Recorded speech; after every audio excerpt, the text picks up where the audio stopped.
Quem que foram seus professores lá na Olha, casa? Carlos Alberto, infantil, Mário Cupertino, o Carson, claro, Otávio Peixotinho. A geração era assim, né?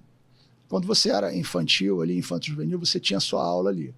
Quando você começava a ficar juvenil maior, você já ia para o tatame maior e aí já começava a treinar. E era muito treino, né? Assim, era... O Carson, uma época ele dava aula, ainda peguei bastante aula do Carson, mas depois ele parou de dar aula. E aí era treino aberto, era open mat todo dia. E tinha aula no outro, quando construíram a outra sala, o outro prédio, que hoje é a Academia do Saporito, a sala antiga acho que mudou, né?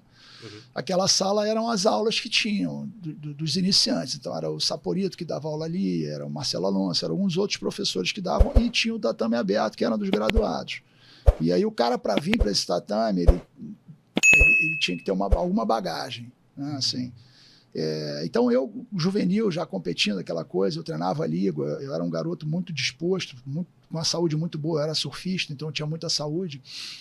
E não me importava muito de ganhar ou perder, eu estava querendo treinar. Então eu treinava com os mais graduados, o Caicão, o Zé Eduardo, o Buchaú, o Peixotinho, o Marco Aurélio Quina, meu irmão, e tantos outros ali que me batiam e eu era aquele sparring perfeito, porque eu pulava disposição ali, e eles tinham que treinar com alguém para finalizar, né? Porque você tem que treinar com todo mundo, você tem que treinar com um cara do teu nível, com um cara melhor, com um cara pior, para você poder afiar teu jogo. Com um cara do teu nível, dificilmente você consegue fazer posições novas. Você vai fazer o que você já está treinado ali. Com um cara um pouco menos graduado, com nível menor, você consegue afiar as tuas finalizações ali. E era nesse quesito que eu entrava com eles. E aí eles iam me pegando, eu ia perturbando. Agora me ensina. O Peixotinho, por exemplo, foi o cara que me ensinou armlock na guarda. Ele foi o cara que começou a fazer armlock na academia. E ele me pegava e eu falava, cara, agora hoje você vai me ensinar. Eu faixa azul, me lembro disso claramente. Não, hoje você vai me ensinar o armlock. Aí ele me ensinou o armlock ali, eu comecei a fazer, meio errado, coisa e tal, fui melhorando. Mas eu tinha professores, assim, muito qualificados que me inspiravam, né? O Pinducão também, né? Não posso deixar de citar o Pinduca. Mas tinham vários, Rosental, uma turma, assim, de craques, né? Que foi inspiração. É porque a gente sempre tem alguém que você...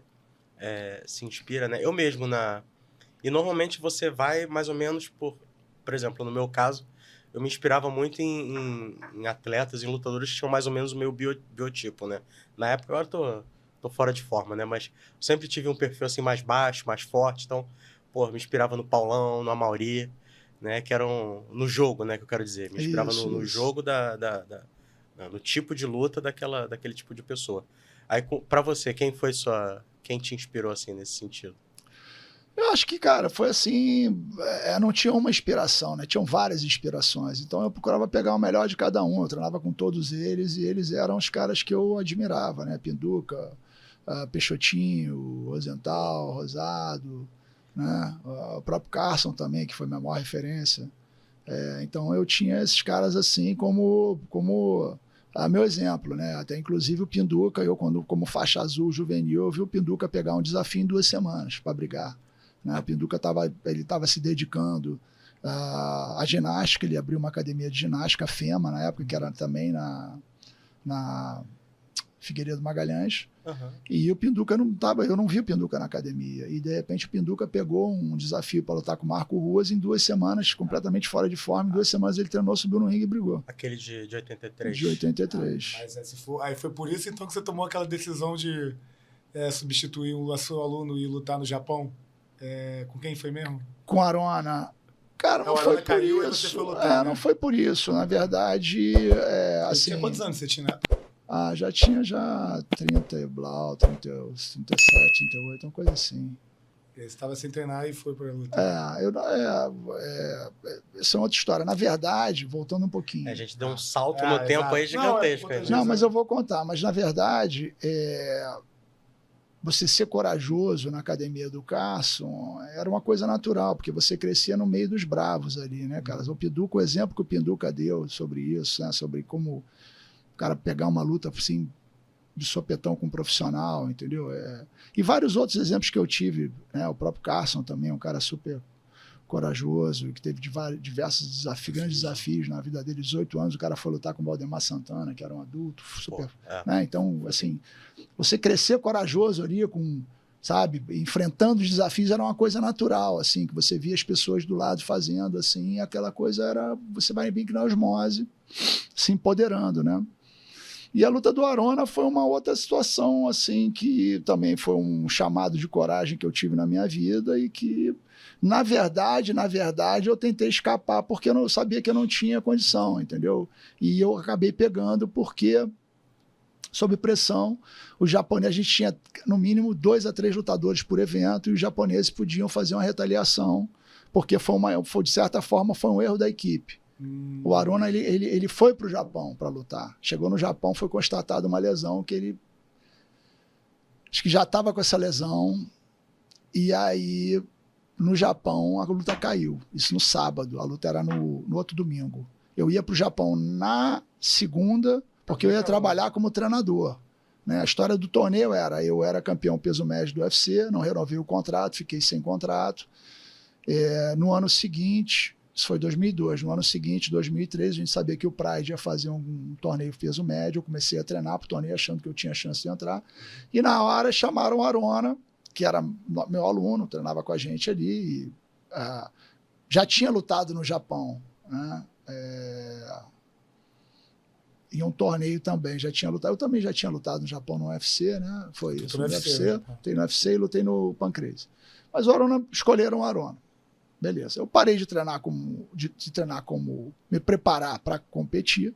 Murilo, treinador, lutador, mudou, né? E virei o treinador. Voltei a ser treinador ali, passei a treinar. O Minotauro também ia lutar, então eu fiquei ali ajudando eles no treinamento. E fazia uma manutenção ali, mas estava focado como treinador. E aí caiu a luta, os caras me ligaram, mandaram mensagem segunda de manhã. Os caras querem que você lute, o Zé Mário também poderia lutar, mas estava com o dedo quebrado. Só tem você. Eu falei, não, cara, não vou lutar, tá maluco, coisa e tal. Aí eu cheguei no Japão, os caras me deram uma cercada, me deram uma pressionada. E aí eu falei, então beleza, eu luto. Aí botei uma condição lá, um contrato, coisa e tal, determinadas situações, os caras cumpriram. E aí eu peguei a luta, assim, sem saber realmente se eu tinha condição de terminar o tempo da luta. Então foi assim, esse foi um dos grandes desafios que eu tive na minha carreira. E essa luta foi com o... Rampage Jackson. Com o Quinton Jackson. Cara, o Quinton Jackson. Isso é sinistro. Isso... E no final acabei fazendo um lutaço, cara, assim, sabe? Foi dividido? Cara, foi dividido e cara, assim... Eu acho que eu ganhei. Muita gente achou que eu ganhei a luta, mas assim, só independente do resultado, para mim foi uma vitória pessoal poder realmente... resistir e cumprir esse desafio, né? Se você chegou até aqui é porque você realmente gostou desse corte. Então, já deixa o seu like se você não deixou. Se você ainda não é inscrito, se inscreva no canal, compartilha com todos os seus amigos. E eu queria aproveitar para convidar você a se inscrever na área de membros.